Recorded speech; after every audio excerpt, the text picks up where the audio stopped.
Broadcasting from Ireland, featuring interviews with some of the biggest names in magic.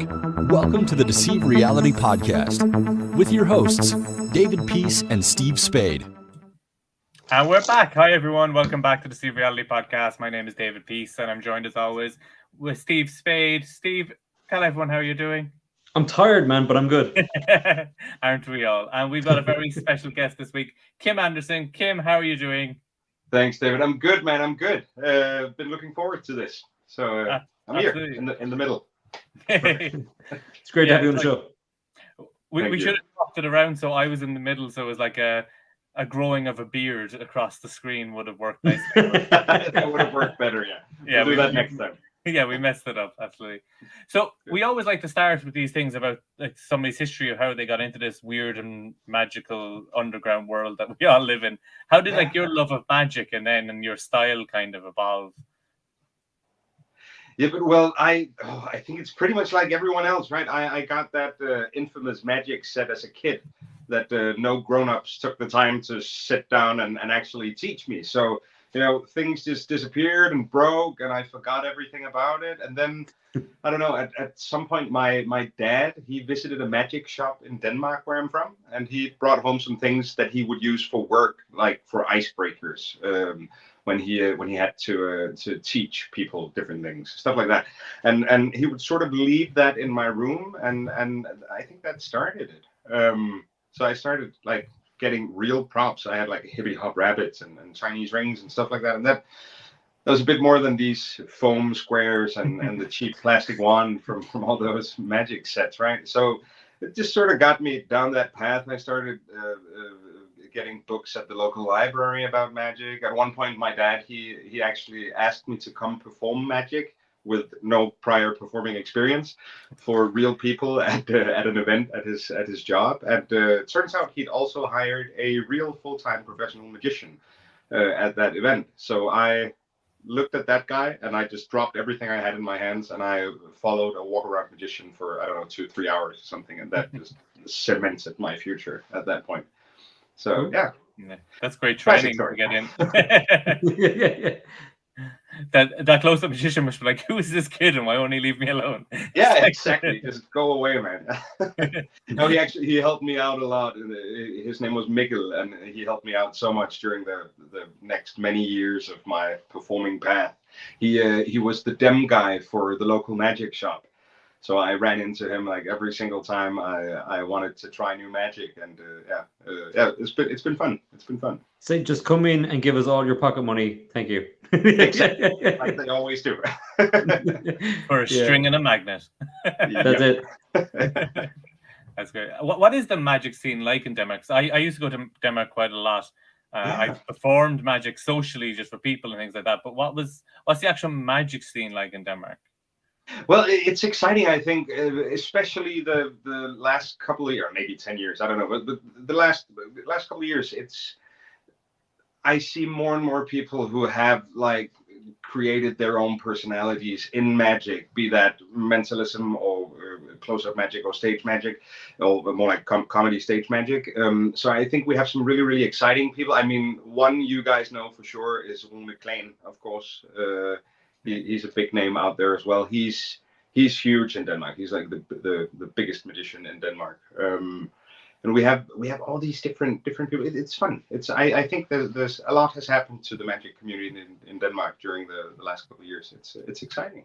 It's good. It's great to see it kind of build globally, again. And I mean, even that was kind of one of the reasons we started the podcast, just to kind of reach out and just see, what it's like, because it's all similar, but it's all different as well at the same time. It's got that kind of thing globally. But the more professional magicians you talk to globally, the similarities are crazy, like how similar it all is. Yeah, definitely. I think the Got Talent shows now that, like, I remember when like Britain's Got Talent first came out, anytime a magician came on, it was like, oh no, oh god, it's gonna be bad. It's gonna be, how many X's are they getting? And it's like the respect has gone up, and I think Fool Us and all these types of shows have just made people, because a lot of people talk to me now about magic and they're like, oh my god, I was watching this thing and like, it's so much work. And you're like, yes, yes, it is.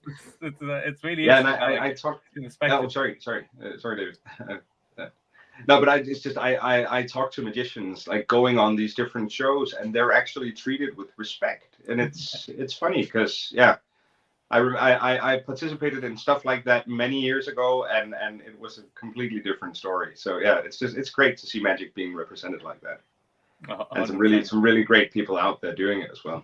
Yeah, when we had Joel Myers on the show, he was saying that it's a good time to be a magician. You know, it's become kind of a pop culture thing again. You know, it's in the movies, it's in it's on TV a lot, and there's people a lot of interest, and that kind of like top hat and tails and rabbits that seems to be slowly but surely fucking off. Thank God.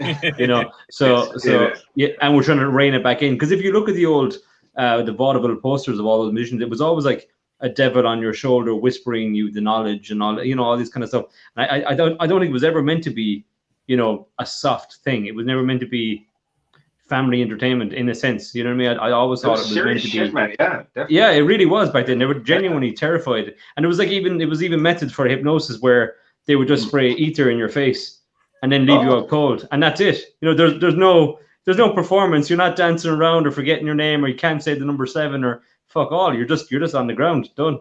I give it 2 weeks and you'll see that repackaged in magic community. yeah. Knocked out by Penguin. Yeah. It probably would have come out for some companies who mightn't be around anymore for those other reasons. That's true. Yeah. There's a few of those. We won't talk about that. No, but seriously, if you look at like the old photos of Harry Houdini and stuff like that, they looked like they had some serious followers, right? Like people traveled from far away to watch a show like that, and it was serious stuff, like life or death, at least to the public, I think. It's cool. It's a little bit different for most of us today, but that's fine. The look of the magician has changed as well from that top hat and tails to like, I think now the look is like skinny jeans, tattoos, kind of like a rock look. Because my wife likes to play a game of, is it a magician or is it a graphic designer? It's one or the other. It's very hard to tell the difference. Art student, yeah. I love that. It is that look as we come in, like the tattoos and all that sort of stuff. It really is like the urban magician or the rock style alternative magician is like a real look that's coming in, bringing it back mainstream again. Yeah, but you know what? I've talked to clients about this recently. Actually 2 days ago was the last time I talked to them about it. That people go for a specific type of magician for specific types of events, and I've realized that like I'd say like 9 out of 10 times when they choose between my different photos, like press photos, they go with the photos where I look pretty much like I look now. Maybe a bit more, the beard's a bit more trimmed, and I don't look tired because I have 3 kids sleeping in the room next door. But I wear normal day clothes. If it's a wedding or something like that, I'll suit up. But I try to come as myself because it seems like when people hire me, they hire me for who I am. I mean, I can dress up like a broke banker, but that doesn't do anything good for the gig, right? If I come to some kind of high class event and I try to dress up, the first thing I notice is that the bankers and the bosses from the different companies, they look at me and they go, "Wow, that suit's cheap," because I don't wear like $1,000 Armani suits when I go out performing, and I never will. So I think people should find their own style, and it is nice that, I mean, some people pull off that top hat and the bunny, and some of them do that with like great success because they have that glint in the eye. But times are changing, and they should, right? Yeah. Sorry, that's a big rant. It's something me and Steve talked about quite a bit with that, because like I had a corporate gig and a wedding last weekend, and I was performing at both of them like in a suit, and it's hard to distinguish between that I'm entertainment and you're the guest. I just look like a guest doing magic, which works a bit for the like sort of situation where you're meant to be the special guest, and the people don't know, are you the guest or are you a magician, and you're just playing around. But sometimes I was like, if people are dressed casually at an event, I should show up in like a 3-piece suit. If people are wearing 3-piece suits, I should underdress. Yeah. And so I always look different to everybody else in the room. And it's something that I've been like playing with, even just like taking off a tie. If everyone else is wearing ties, I won't be wearing a tie. If nobody's wearing a tie, I'll be wearing a tie. So because it's important to like stand out that you are there professionally. You're not just some stranger being like, pick a card. But I love that idea. It's great. It's funny how people perceive it as well. You know, a certain look, and they think you're a magician. You know, it happened to me only recently as well. I was at an event, and I was sitting down, and the videographer came down, and he was talking to a different guy who he thought was a magician, and the reason why, because the guy was wearing a black polo neck with a chain with a like a pentangle type thing on it, and a blazer on over it. And he was talking to him like he was a magician, and I was sitting at the other side. I didn't want to say anything. I was just like, continue. You know, it was, the awkwardness was fantastic. Like, and I was like, no, it's me. You know, it was just. It's funny how people perceive like what a magician should look like. Yeah, it is. And back to the whole thing with the suit and the top hat. Like, I think we tend to forget that the reason magicians dressed like that was because that was how people dressed back then. That was their clothes, right? When they went out. So why not look like we want to look when we're out performing? Yeah. We don't have to fit that old, like. Yeah, exactly. Like that was casual dress of the day. You know, that was normal. Yeah, to have a walking stick and a top hat and whatever. Exactly. Yeah, I think it's really interesting as well. Like I heard someone say, your look should always be silhouettable. So if somebody saw you in a silhouette, they should be able to recognize that as you. And like for you, you've got the beard, you've got the glasses, and the baseball cap style look. That's very thing. Like if you took that off, it would be like, is it Kim Andersen? Is it Eric Tate? I don't know. Oh my god! Is it Eugene Berger? We don't know. You could walk around a magic convention without that. No one would recognize you. And just be like, who's that guy? He's really good with paper, with safety pins. He should go talk to Kim Andersen. Exactly. It's your celebrity secret when you make it big and like global superstar. Everybody, you can't walk down the street without being recognized. You just take the hat off. It's like the opposite of what people do in movies by putting the baseball cap on. That's how they do it. Yeah. I like that. So one of the things I always think about when I think of Denmark, because as I was saying, I've been there a while, is it's probably the flattest place I've ever been to in my life. I do think that's it. I remember getting flattest place. Flat. It's so flat. It just be like, it's not. I went to the biggest tourist attraction there of the highest point in Denmark. Yeah, which is a hill with a tower on it. So everybody, Himmelbjerget, right? Yeah, it's absolutely like if you're going to Denmark, go to the highest point. It'll take about 5 minutes, and then you're there. But you can see forever. It's such a beautiful place and country. I always think love it as well. Yeah.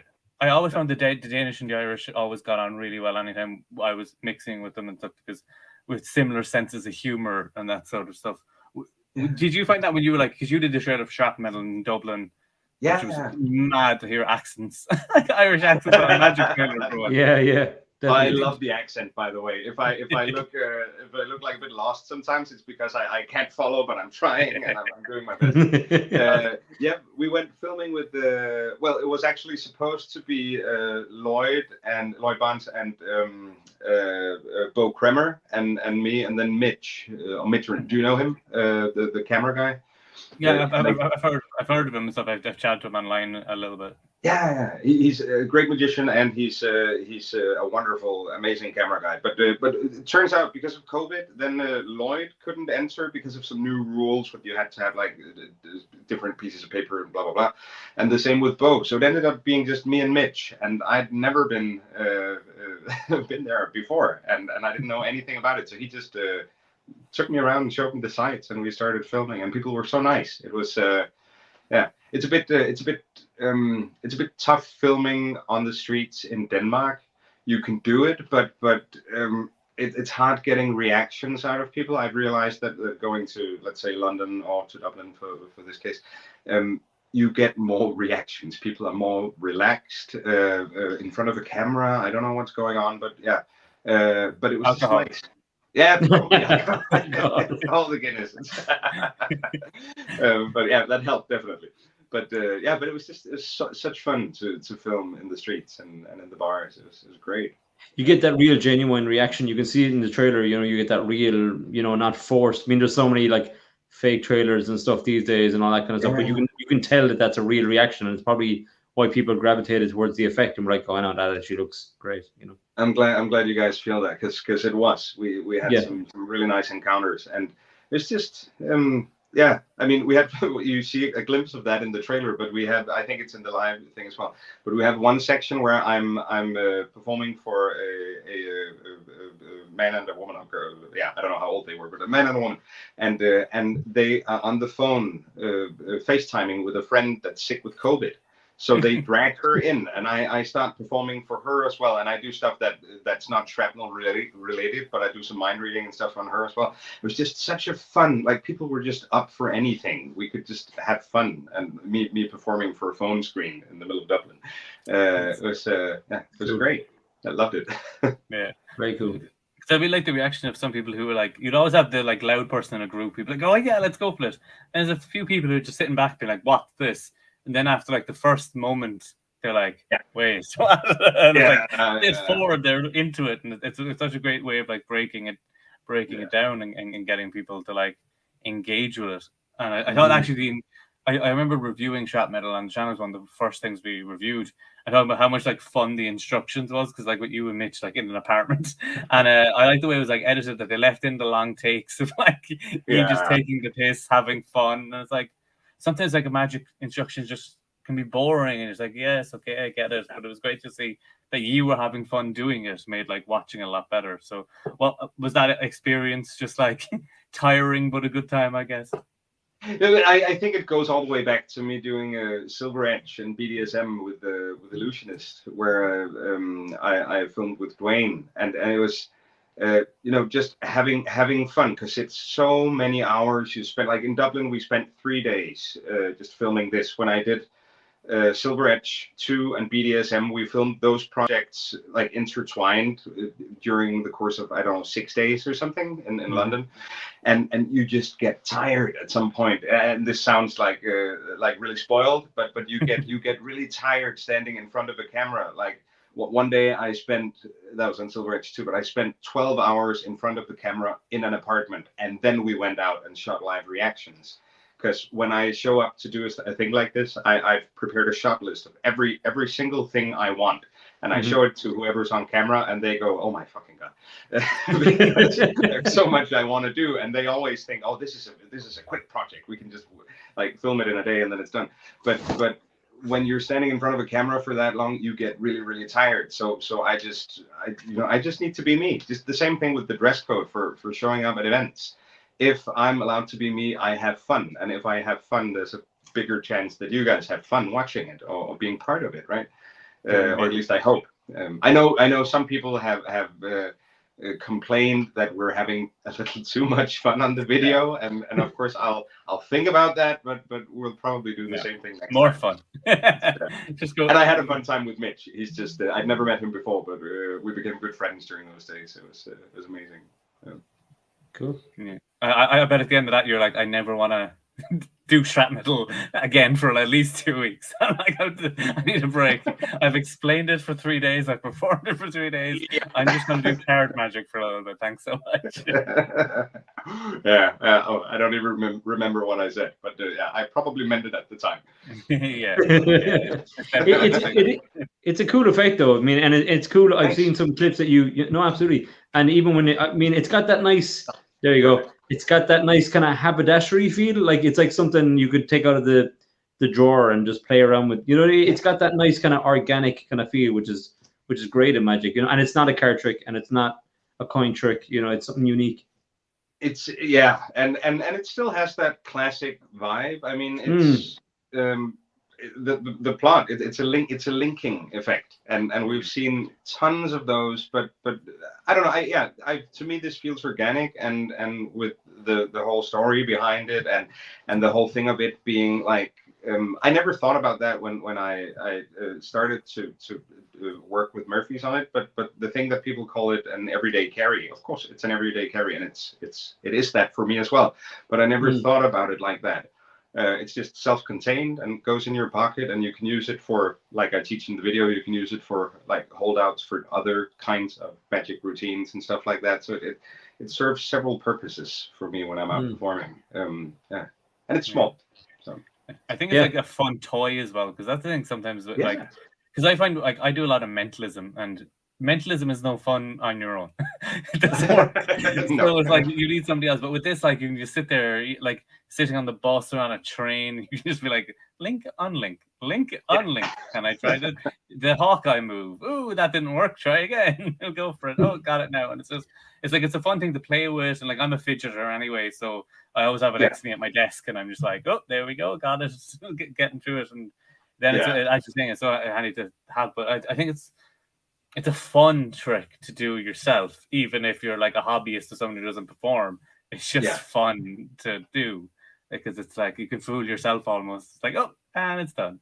And it looks magical, right? And then there's the whole, of course, the Hawkeye move, where you see that in the trailer, where I throw the ring and I catch it on the pin, and that takes practice. And I say on the video I don't perform that all the time, but actually since we filmed, I do perform that all the time when I'm out, because it's just a second nature thing now. It's so yeah, just keep practicing. But the cool thing is that even though there's a move like that that's difficult in it and that's fun, like you're a fidgeter, it's fun practicing. It's fun when you finally get it down and you try to figure out, okay, so this is the angle, and now it works like 10% more of the time or 50% more of the time. But there's also all of these really simple, and correct me if I'm wrong, but really simple and visually beautiful links and unlinks that are practically self-working. I mean, you need to be able to move two hands, but that's it. So yeah, that's why I like this, that the modular effect of it. Like you can pick and choose what you want, and if you don't feel like you're ready for performing like the hard stuff in it, you don't need to. You can do like a simple link in their hand and an unlink, and you're done. That you might can be mix it up as well, like, because like it's a ring, so there's plenty of ring magic out there that you can do. Ring thing, you can do pulling it through your finger, vanish reappearance, and then at the end go, oh, I have a safety pin here, bang. It's like it's like, it can fit in. That's why I like it was like modular, that there is the routine that's taught, but you can just take even just a simple self-working link and just put that at the end of your ring routine that you already do, and just an extra piece of magic, which is really nice. Yeah, that's nice. I'm so glad you guys like it, and thanks for the review. That was really, I love that. That was great. It's great to have it. No, definitely, and it's good as well. I've seen some of the videos that you've shared on Instagram, and it's cool the way people have taken it different directions a little bit. You know what I mean? There's obviously so much you can do, but people are thinking outside the box, which is nice to see it as well, because then it's more like a utility type thing more than a set routine where you can do one thing with it. You know? Yeah, exactly, and. Like we started the Facebook group. I think the new batch that just arrived at Murphy's, they've started sending them out again now after a while. I think they've added like the name for the Facebook group. It's just called Shrapnel. So if you have Shrapnel, go sign up. Use the same password that you have for the effect for the instructional, and then you can go in there. And there's so much going on. There's so many people just coming up with new ideas and having fun. I'm supposed to be in there, but my Facebook got hacked for some reason, and now Facebook completely deleted my Facebook account. So like 15 years of out the window. So I'm trying to get a new account so I can get back in there, because there's so many cool people having fun with it, right? You'll never be able to remember somebody's birthday again. It's like it's just done. Nope. I couldn't even with Facebook, so I'm completely fine now. The hardest thing for me about the review, I kept saying Shrapnel, and I had to refilm it over and over and over. So then, if you notice about halfway through the review, I just stopped saying the name of the trick. I think I said it like twice. I was like, Shrapnel, got it. Okay, never saying it again, because I kept going, Shrapnel. There was this other reviewer who put up a really nice review. I'm sorry, I don't remember his name or the name of his channel, but he kept referring to it as a paperclip. And he did that for like 10 minutes. And then at some point in the review, you see it dawns on him. He's like, it's not a paperclip. It's a safety pin. I'm not redoing that.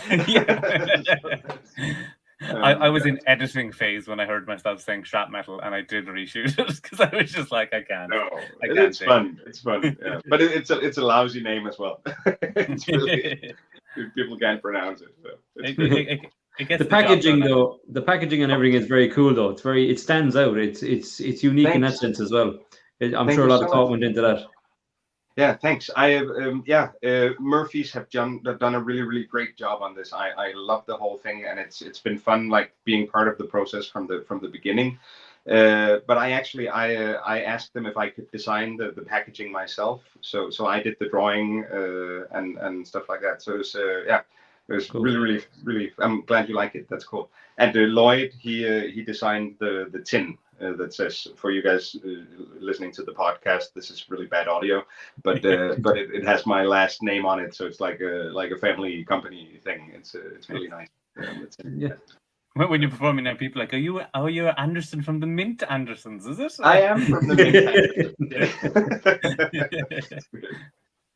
That whole dynasty. yeah, the big dynasty. It has something I've been noticing recently as well, is how good magic packaging has actually come up from the Ziploc bag with a piece of paper. Even the coffee cups and beans behind you, I can see it in your background. Adam Wilson. It just stands out in a different way, right?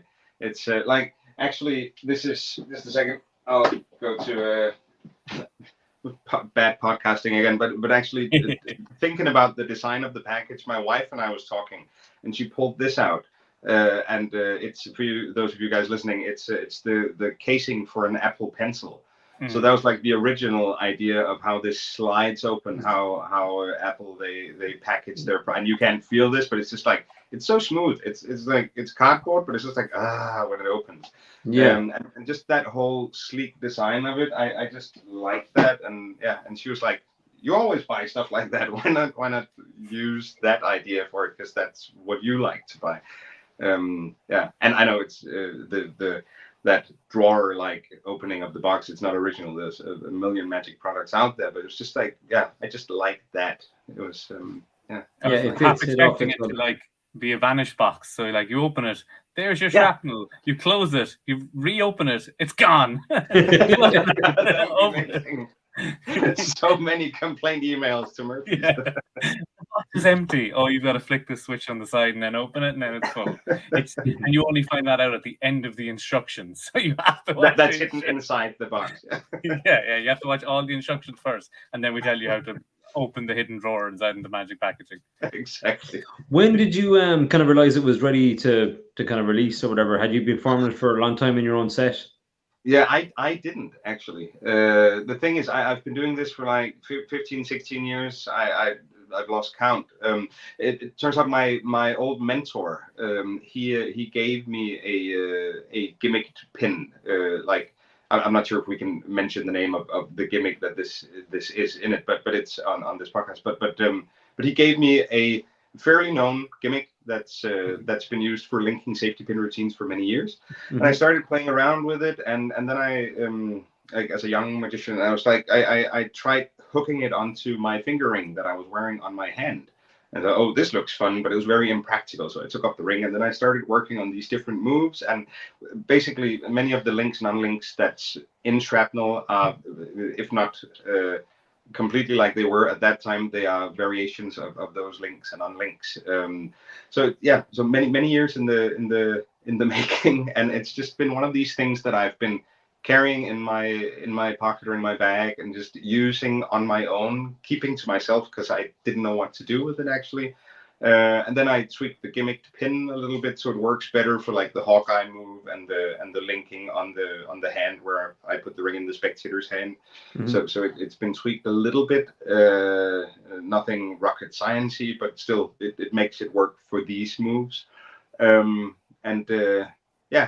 then I don't know. I talked to Lloyd Barnes, and we talked about different things that I thought about releasing, and he said, just let me have a look at what you have. And I showed him that, and he was like, okay, we'll release that. And then it started, and then we had like a long process because COVID kicked in. But that gave us time to like do all these different prototypes of the pins, have them made like from different kinds of safety pins and welded in different ways in different spots, and And yeah, so we got like the best version of it, and it's a fairly smaller size pin that you normally see this gimmick and many other safety pin gimmicks from. But I think it fits. I think it's a nice size for it. Yeah. So the long story. No, but it's great that it's one of those ones that you performed thousands of times before you even considered putting this in the market or whatever. So you know it inside and out. You know. Yeah. I can tell you this much. I have a promo video of me doing it with hair on my head. And I haven't seen hair on my head for, I don't know, pretty much 20 years. 15 years at least. So that's cool, man. It goes way back, but it's fun. Yeah, I was looking at editing a new promo video recently, and I was like, "Oh my god, I've a full head of hair in all of my footage." And there was one piece of footage that I'd done since I lost my hair, and it was cropped to here, so you can't see my head in it anyway. So like, it's like a show intro, so people are going to see the show, and then I'm going to walk out with no hair, and everybody's going to be like, "God, the pandemic was tough on this guy." That's fun. I love that. I love that. Like, I need to get some new footage in at some point because this is as long as it goes. It's gotta go after that. Yeah, I think mine just stopped growing completely. I don't know. Yeah, trim it once in a while, but that's it. Real magicians are bald. That's the yeah. except for Steve. But it's a wig. It's a wig. I knew it. I've literally been doing like 50 odd episodes of the podcast for him to admit that he's wearing a toupee. There you go. You heard it here first. But you were saying that you perform like weddings and corporate. Is that a big? I mean, weddings are quite big in Ireland, and then they're not that big at all in America. And we've had that a few times. Denmark. I mean, I can only talk on my own behalf and the colleagues that I work close with. But weddings not a big thing in Denmark. Just like what do you call? Oh, I forget what you call those kind of events. Doesn't matter. But weddings aren't a big thing in Denmark. But it's more like family birthdays, confirmations, and company events, of course, Christmas parties, summer parties, stuff like that. So but weddings not a big thing. I do weddings, but not as much as I'd like.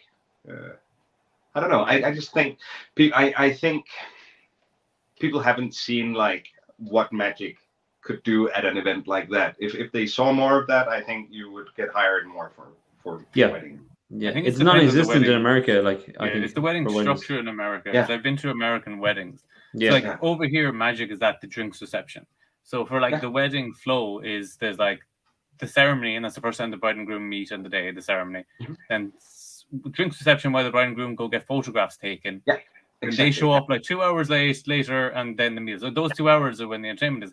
But in America, a lot of the time, it's the they take the photos. They do like the first sight, which is before the ceremony, and they take all the photos before the ceremony.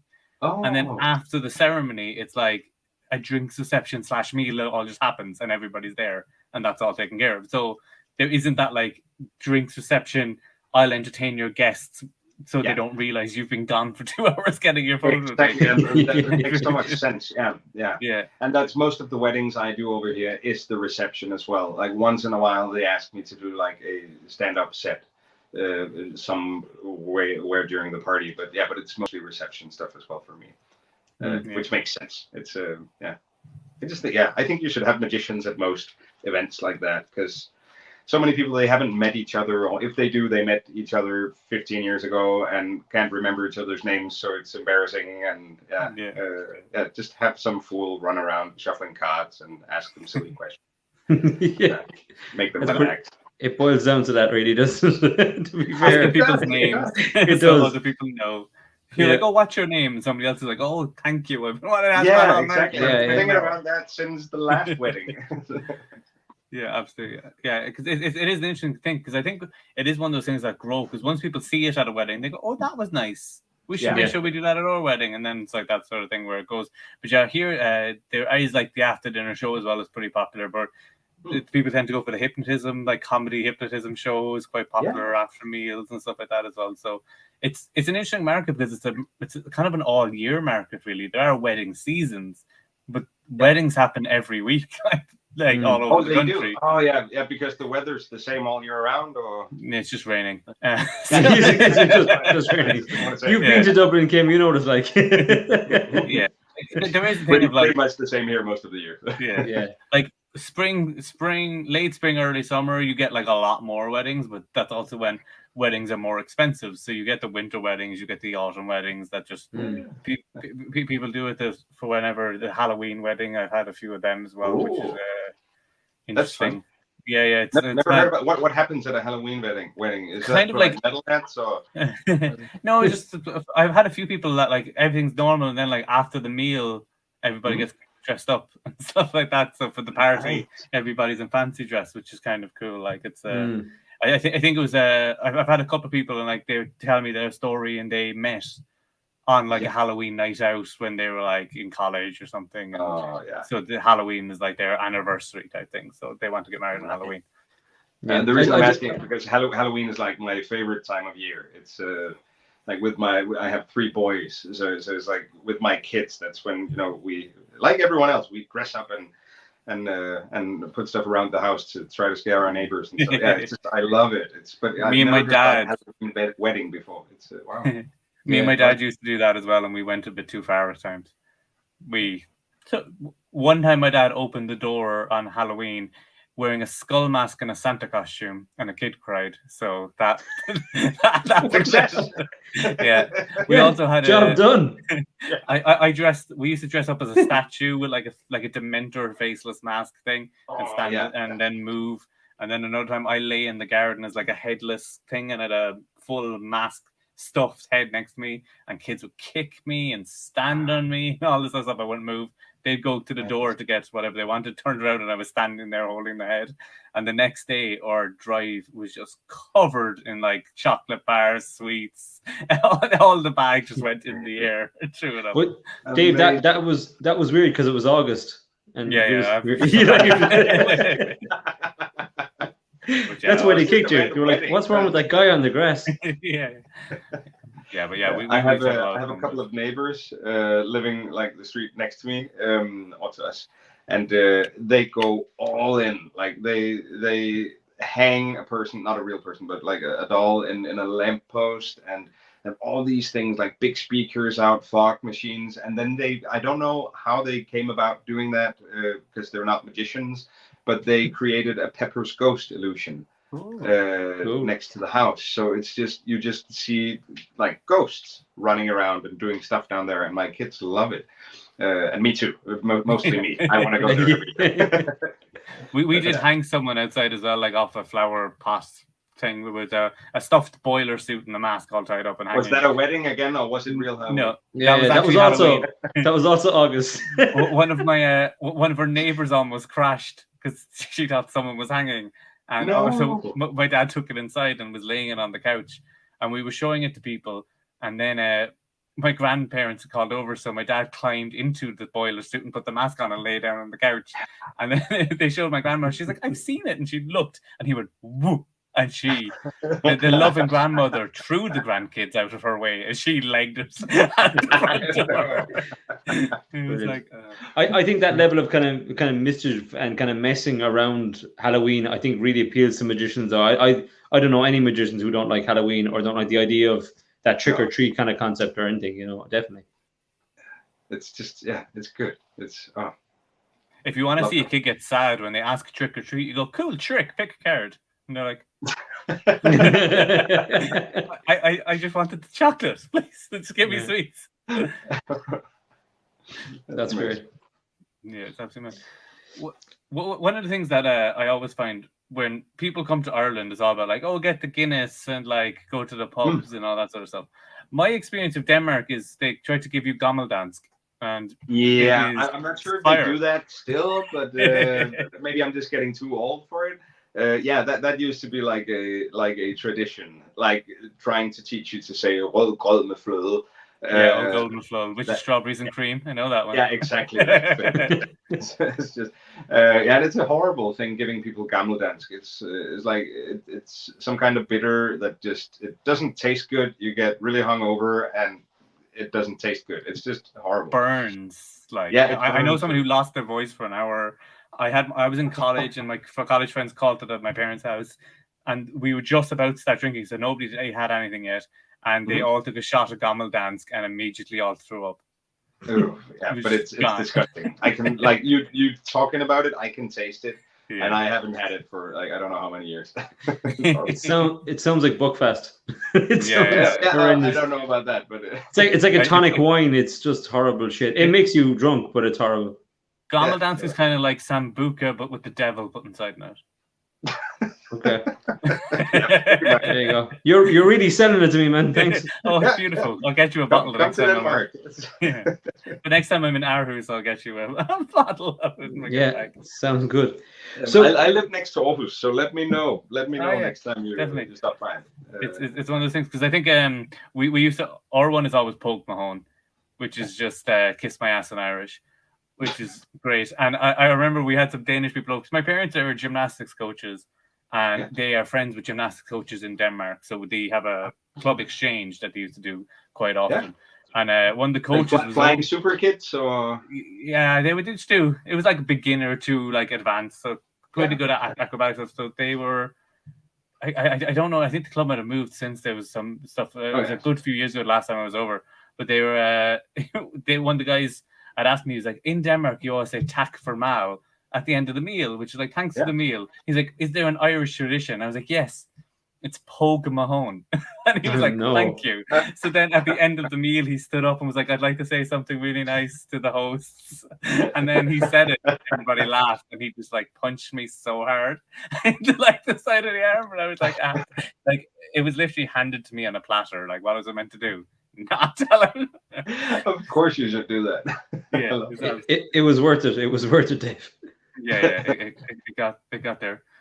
So for with the creativity, like Shrapnel coming out, are you working on anything else that like people might be seeing at any time soon? I'm not sure when they might be seeing it, but I'm working on stuff in different camps right now. So so there'll be some releases in the future. I'm not sure when, because it's like everything needs to be at the right time, and like if the prototypes aren't there, then it sort of halts the process, and we have to start again. So, but yes, I have something in the works that I'm really looking forward to share, and it's going to be good. And there's also other stuff, but I can't talk about it. But it's going to be fun. They'll be out before 2030, though, right? Before maybe, yeah. Hopefully this year as well. So it's going to be good. But working on different stuff, and right now I'm putting final touches on a new lecture. So hopefully I'll be traveling a little bit with that, just a little bit during 2022. So great. I have the first one next week in Denmark. So so it's going to be it's exciting. Looking forward to it. Yeah, it's great to get back to lectures and stuff, because we had a lot of the online lectures over like the last 2 years. Yeah. But it's great to actually like see stuff in person, because you always pick up those things and get to ask the questions that you might be thinking at home, hoping somebody will ask that sort of stuff. So, exactly. Yeah. So yeah, and I love lecturing. So I love teaching. I think it's really fun to teach. I get so much out of it myself. So I always learn new stuff Yeah, definitely. It's cool as well when you see it firsthand and you see it live. You're going to get the little finesses that you might miss if it's not live, But you just see that little moment where the bit where it maybe actually looks like magic instead of just you. I know the trick, I know how it works, kind of a thing. But that little finesse you might only see if it's live or it's been done for you. Yeah, and I think like us guys and like people who's been into magic for at least a couple of years, you get used to seeing magic, and probably you guys as well. You can't watch a video on YouTube without going, oh, where's that hand going? That's wow, that's smart.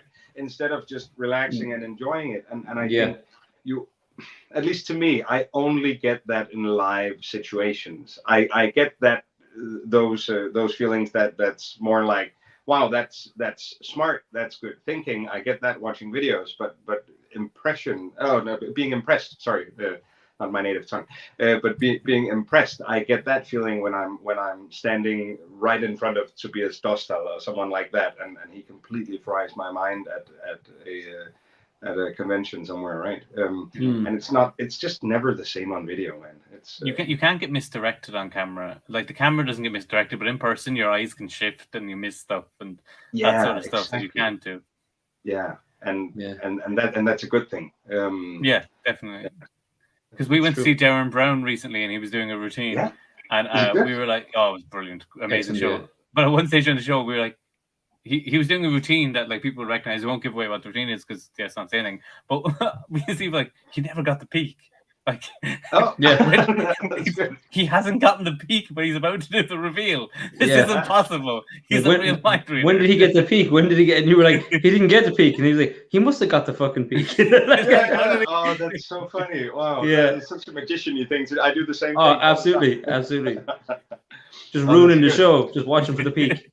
I feel sorry for the people next to us because we were like, when did she get to... yeah. Well, I really want to go watch that show. Do you know how long it's going?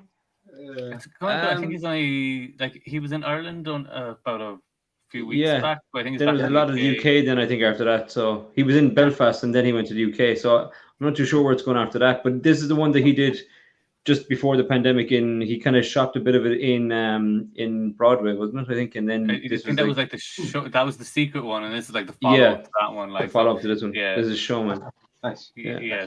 I've been talking to Andrew Frost about it because I really want to go and just, but I never traveled just to go see a magic show, so it would be a new thing.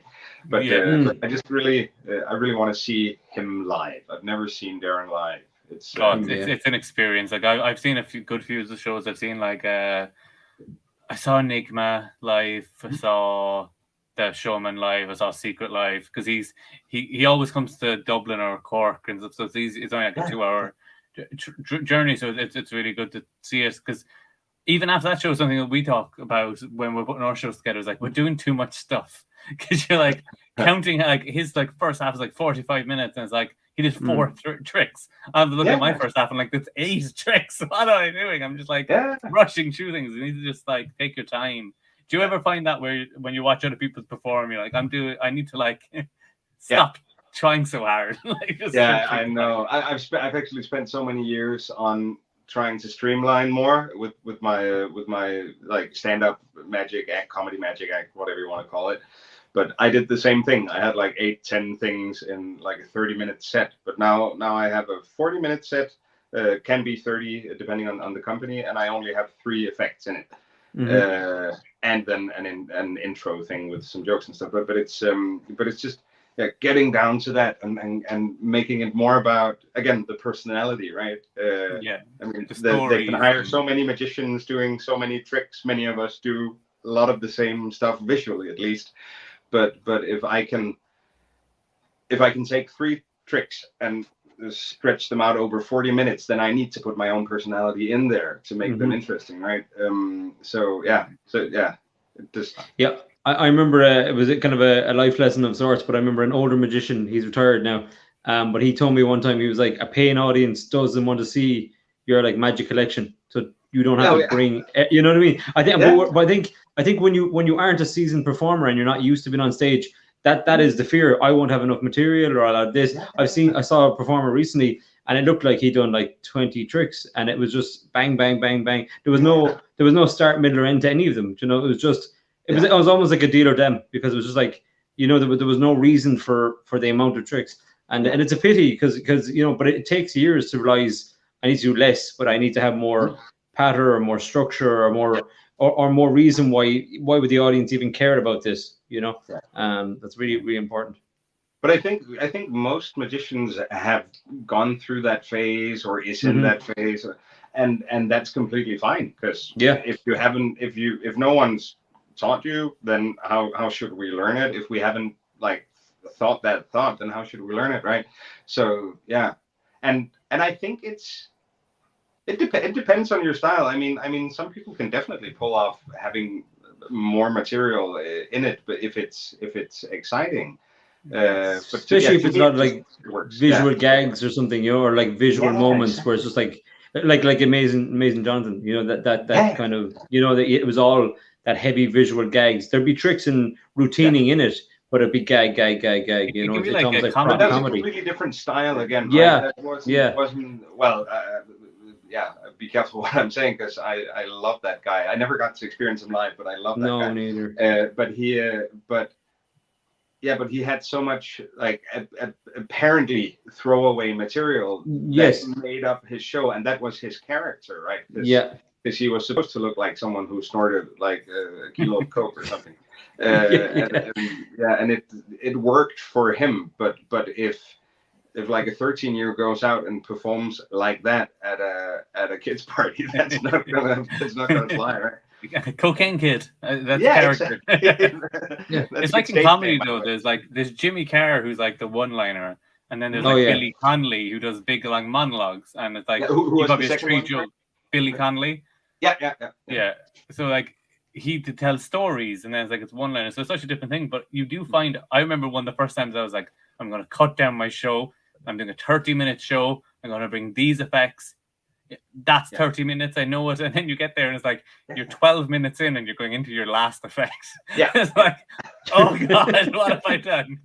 I just cut the stuff, but I didn't like increase my patter. Why am I here? I remember as a teenager doing that, just being like, this is the worst moment of my life. Because I've done that 100 times. I know the feeling, man. It sucks. It's Oh, so yeah. Oh, Jimmy Carr, love Jimmy Carr. But that's again. I'm not sure.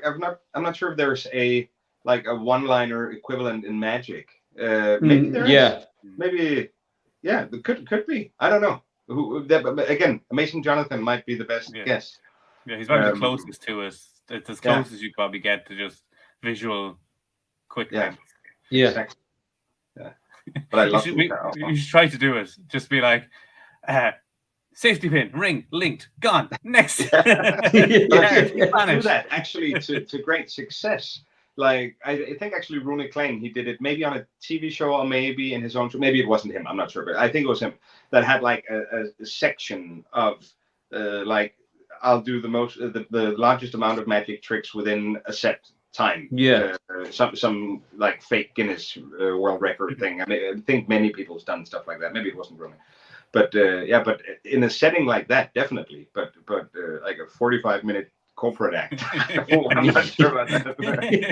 But that's just bring your bottom drawer of magic that you'd never perform for anyone and just throw it up on the table and be like, "No, we're gonna see what this fucking thing is." You know. So this is the Tenyo corner, and then. It would be a funny show, like a magic convention. Just like bring your bottom drawer of magic and be like. Oh, this thing never used it. Let's see. Read the instructions. Cool, let's go. I can get 30 minutes out of double backers. That's good. Yeah. That's great. Talk about performing. We have a segment on the show called The Good, the Bad, and the Ugly, where we ask our guests to tell a story about a performance that maybe started off okay, but slowly went downhill as things didn't exactly go according to plan. I'm sure this has only happened to you the one time. So do you have a story that comes to mind? It's happened so many times. I think one of the ones that I'm over and I have fun with now, but was horrible at the time. I might have said that on another podcast once, but I don't remember. But I get hired for this event, and it's like a makeup artist gala thing where all of these great makeup artists, they meet in this like huge room, and there's a stage, and they have this catwalk in the middle of the stage, and all of these models are gonna do the catwalk thing and show off their stuff, strut their things, whatever, and I'm supposed to perform for them. Like I think they hired me to do like 15-20 minutes or something before the whole thing, and I had to go down the white, beautifully newly made catwalk, and this is many years. This might be 20 years ago. I'm not sure, but I stand maybe longer. But I stand at the end of the catwalk, and I do a very original trick with a paper bag that's apparently empty.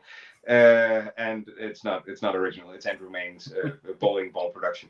But I produce a bowling ball, and normally you guys have probably done this before or seen it before. The bowling ball hits the ground and it starts bouncing, boom, boom, boom. And I do the production, and it goes, and then nothing happens. The ball's just still on the floor. And I look down and I see the problem and I ignore it and I perform the rest of my set. And then I pick up the ball and I see this huge crater that I've made on the catwalk at the exact spot where all the models, they're going to turn on their feet. So I destroy the catwalk before they get started.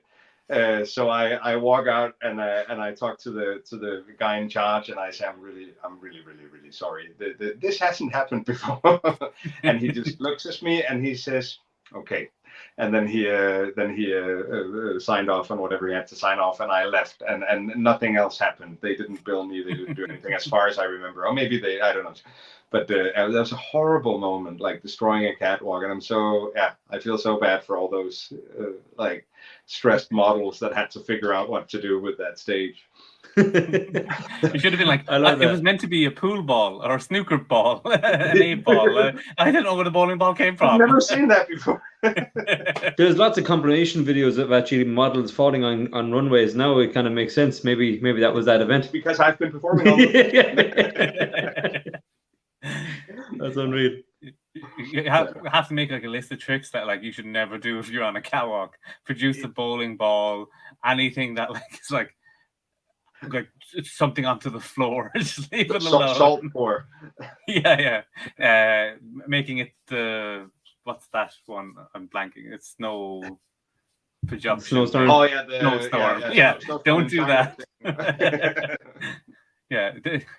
Don't destroy a catwalk with that. I had the fear of it when you were talking about it with the white like runway of doing like a wine bottle production out of it, dropping it, smashing red wine stain all over. All those expensive dresses that you would hit along the But there's been lots of stories like that. I once had I had a drunk guy stab my hand with a fork before me. That was fun. that had to be Dublin. What? Sorry? That had to be Dublin. Yeah, it was Mitch. No. He was like, if you show me something with a safety pin one more time. Yeah. You got to explain that. So how did that come about? You just made him a fork. I'd been hired with I think 3 of my colleagues. We were doing table hopping at this big event for some company actually in Aarhus, and I don't know. I did something with something with a balloon behind my back. I used to do like a fake mind reading thing where I would guess the animal they thought of, and I would shape it behind my back just as a throwaway thing. And as I was shaping this balloon, I suddenly felt like this jab in my hand, and I turned around, and this old guy, he was like 70 something, was sitting there just smiling with a fork in his hand. So he had tried to stab the balloon, but he'd hit the fleshy part of my, I think of my thumb thing here, and just it went through, and I had like 4 marks that were bleeding on my hand. And then I don't know, I just because he had been doing lots of noise, and he was a bit of a heckler during the thing down by the tables. So I had, for some reason, and I don't know why, but I had this like what do you call it, like a syringe thing, but without the needle, like that you can squirt water with. So I take that out of my pocket. I think I was doing like a theater thing at that time with the same jacket, and then I just looked at him, and I held up the syringe, and I pulled it out like as if I had drawn something into it, like some liquid, and I hit it with my fingers, like to get the air bubbles out of it. And then I looked at the guy, I touched his, I grabbed his shoulder, and then I whispered in his ear, and I say, fall asleep. And then I pretended to jab it into his neck. And remember, there's no syringe in it; it was just plastic. And then I did that, and I say, pretend to fall asleep. And then he played dead on the table, and people laughed, and I moved on. So maybe he moved on as well. I didn't hear from him anymore that night. He was definitely pretending, though. We're good. Yeah, he was pretending. Yeah, I didn't kill him. People laughed for 5 minutes. Then when he was still playing along, maybe like 2 hours later, and he was still out on the table. Just sweep it up and moving the table. It's like, someone want to wake that old guy. That's good. It's like, we thought it was a gag, but now it's like blood coming out of his nose. We need to like maybe get some medical attention. Where's that magician? Oh, he's gone. And then they flip him over, and it's me. Yeah, That's exactly. Or like the blood pouring out of him forms exactly the 4 of clubs. It's like, that was my card. That's amazing. It's all about the reveal. It's all about the real, definitely. That's the new trick coming out. We started this podcast talking about hypnotizing people with ether, just passing them out, and we ended it with shoving a needle into someone's neck to make them pass out. It all comes full circle. You see, people think we just ramble and talk. And you can buy a refill pack with the 6 70-year-old men. That's the new product you're coming out with. You're just trying to get the prototype of the old man, right? The heckler stopper, just syringe them. Done. I think I'm gonna get a call from Murphy's after they've listened to this. Oh, 100%. Definitely. They're gonna say no. Definitely. Lloyd will go for it. He'll be happy. He would definitely. Yeah. Oh, have you seen his new thing? The Lux? Yeah, I have it. I actually did it on the weekend at my gigs. Yeah, it's very good. Wow. I did it with a gallery deck. So I was forcing one gig. I forced a rose from the gallery deck and had rose just on my arm and just made them focus on it, and it just appeared. And people started like freaking out that it's coming out of you. It's like it's inside you. And then I used the what did I use the second day? That's a weird phrase for a podcast as well, but still, it's. Yeah. I've been really. I'm having loads of fun with Lux because I tap on my keys now, and like anytime I'm going out, I just grab a UV pen, write something on my arm, and be like, "I'll force it. It'll be fine." That's amazing. I'm looking forward to getting it. It's it's cool.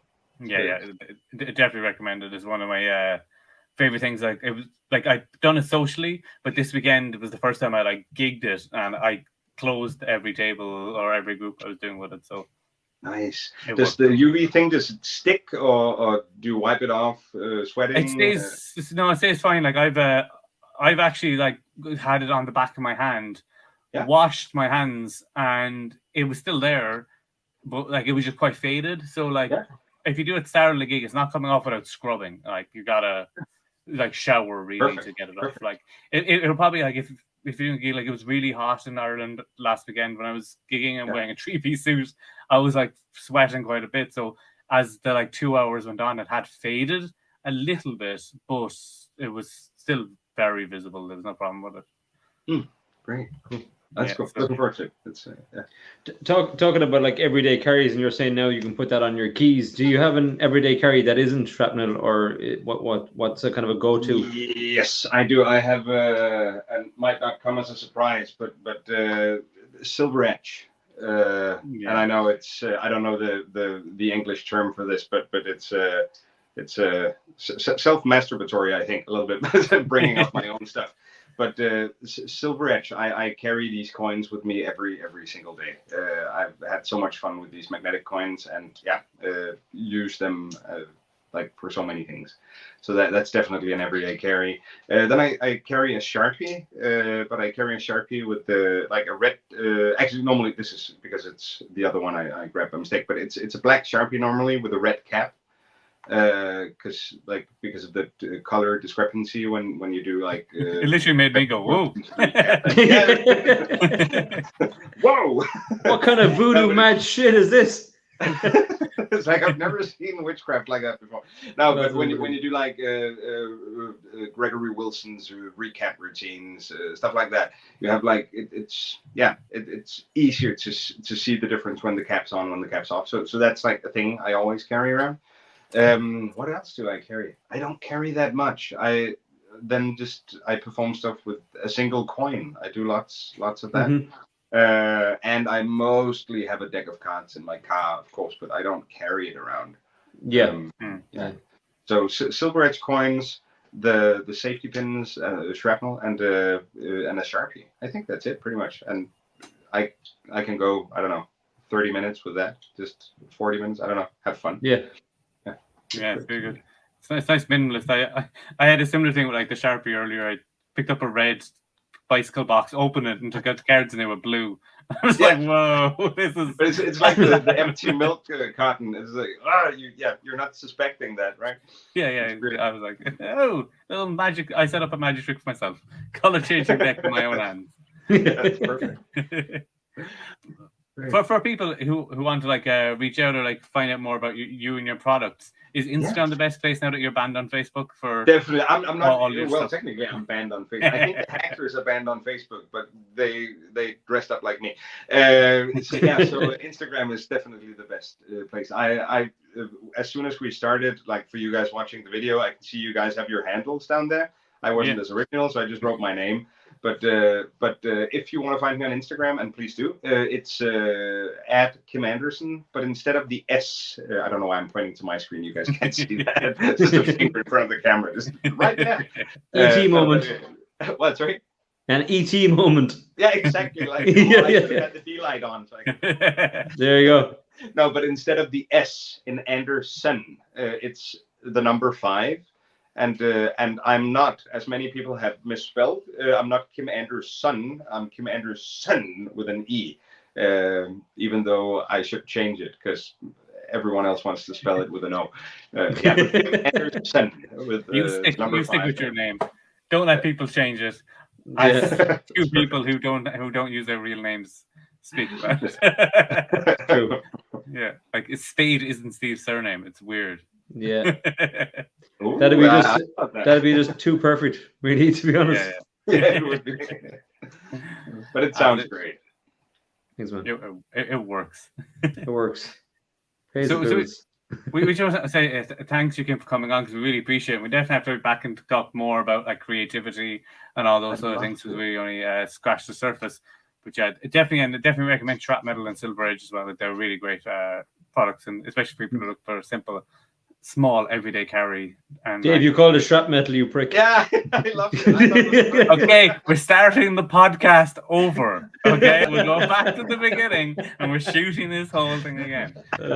Shrapnel. You know what? Just Shrapnel. I'll call my next effect that. Even I don't know what it's going to be. It's even if it's a card trick, it's called Shrapnel. It's Shrapnel. Yeah. I haven't told you guys about this. Can I tell one story? Dude, Yeah, sure. absolutely. I was going back from a magic convention, and I had this gimmicked deck of cards, not naming it, and they stopped me in the airport, and they told me that I had that I was carrying a concealed knife in my bag, and I was like, nah, I'm not carrying a concealed knife in my bag. I'm a magician. I wouldn't do stuff like that. And I said, just have a look. Feel free to have a look around. And they rummaged through all my stuff. And after like holding up the line for, I don't know, 20 minutes or so, they keep x-raying it and they narrowed it down to one deck of cards. And I was like, that's a deck of cards. You can keep that if you want to. No, but there's a knife inside. And I was like, there's no knife inside of that thing. And then it dawned on me. It was like, this deck has a shimmed card in it. So there's some kind of metal plate foil, something in it. That must be what you guys are thinking looks like a knife. So I pulled out the card and I said, so this is magnetic. Spoiler. But I can rip it open. You can see it's just a piece of metal. It's and they said, no, it's fine. It's don't worry about it. And I was like, no, it doesn't matter. It's just a cheap gimmick. It's fine. I said, no, it's fine. Just show us a magic trick next time you're around. And I'm like, okay, fine. I pack up the stuff. And as I go through the x-ray thing, I'm like, well, I'm not sure now. So I ripped open the card, and this unnamed manufacturer, he had put like a box cutter knife blade in between two playing cards. So as a shame. So that was the cheap gem he'd been using. So I almost smuggled a knife on board the plane without knowing. So I handed it back to the people and said, "I'm really sorry," and I left. Because I didn't know. That's crazy. The most horrible magic related story ever. I did actually hear them using straight blades before for gimmick cards like that because they're so thin. Yeah. So just be cautious. If you have gimmicks out there, make sure you know what's in them before you start traveling. I know Dave is mad to tell the fucking crystal ball story, so you might as well tell him. What was that? We were over in we went to the lads convention that World Magic Shop were holding in Birmingham, and we went to a local or shopping center that was there, and they had a shop that was selling like just knives and different things. There was a knife that had dice in the handle that Steve thought we could put cards to have, but they wouldn't ship it home, and we couldn't get it on the plane. Yeah. So instead, they had a crystal ball that's the stage prop, so we bought it, and he got that, and we were running late for the airport, and we were like in security, and it was like last boarding call. We're like, oh crap! So he scanned his thing through, and they were like, "There's a black void in the middle of your bag. What is it?" Oh, we were like, I don't know. We don't know. And they were like, "There's also a cutlery set." And Steve got a load of liquid forks off Morgan Shrebler, and they were like, we're like, "It's just forks. There's no knives." And they're like, she was like, "Where are the knives?" And I was like, "I don't know. They're just forks." So they searched the bag, and eventually they found that it was the crystal ball was just throwing the X-ray machine off. Yeah. And she was like, "Can I show this to the guy?" And he was like, "Yeah, just be very careful with it. It costs a $5." Yeah, it was cheap as shit. I was like, it's an heirloom. Don't break it. Yeah. But she was holding it like a newborn baby. She was like, "Okay, I'll be ready." And she was like, we were nearly late for the flight, and she was trying to like do palm reading with fucking people. And so we're like, "We need to get on the flight. You can keep it, or you can put it back in my bag." It's like, "Can we go?" Because like they were like last boarding call, and we were like, "Run!" And then of course it's like gate 56, and we're like at gate 1. Run for it. What happened to the crystal ball then? They gave it back Just let us keep it or whatever after she But what was inside the crystal ball? Apparently there's a mix of lead, I think, in with the glass, and that's why it was coming up. Apparently that's what's in them to make them reflective or something. We heard afterwards. Okay. Yeah. Yeah, but it's a glass and lead mix is what's in a lot of those sort of things. Yeah, especially cheaper ones. Apparently they're not like full on like crystal or glass or whatever. But it was funny. She was like, "Can I take it out?" And I was like, "Well, you can, but you could die." She was, but I was like, "Okay," but I was probably not the best thing to say before you're getting on a flight or in customs. So No, probably not. but we just laughed it all up. But that's what was in. There was 200 forks and a crystal ball. That was it. No problem with the forks as well, which I find No problem with the forks. Oh god, that's Like, funny. this is there's like an infinity stone inside or something. But yeah, that's amazing. Yeah, this is my carry. Talk about that old bastard who stabbed you in the hand. That was my carry-on luggage, and they were totally cool with 200 forks, but they weren't cool with a crystal ball. Yeah. And I never use that crystal ball for anything. I just feel like it's like bad luck. It's just on a shelf. Yeah. It's a good story. Yeah, you want to check the airport, because anytime you get to go through, they're like, "What's this?" You're like, "Yeah, that's a fake thumb." Yes, that is what's inside my bag. Exactly. If you had any of the Pro Mystic stuff on you, like attached to your sock, they're like, "Get out of the airport." You're like, how would you explain that shit that we have? Like, Yeah, I don't know. We have so much weird stuff. I mean, I travel with the magic shop Pagani that I'm good friends with here in Denmark, and so I demo for them at different conventions, and the stuff we bring, people must think we're insane. Like, oh, so you have like 10 kilos of fake fruit with and a potato. It's just normal stuff. normal stuff. Normal stuff. Yeah, it doesn't make sense, but it's fun. I'm always worried that if someone wanted to like look into my boot, like I've got pulled over by the cops or whatever, because like in my boot normally at the moment, like because I've got a kid, there's like prams and all that stuff, but when I'm gigging, there's like a straight jacket and duct tape and chain and cable ties and like none of it looks like magic. And a shovel. There might as well be a shovel to a at this point. desert. Yeah, and a bag of lime. But yeah, it never looks. If you were to look in, it just looks like a hardware shop. It doesn't look like a magic show at all. So yeah, it'd be very hard to explain. I'd love to see that conversation. Yeah. I've had that conversation. It's not good. No. Be a good comedy sketch to do. Just getting an escape artist gets pulled over. Yeah. Absolutely.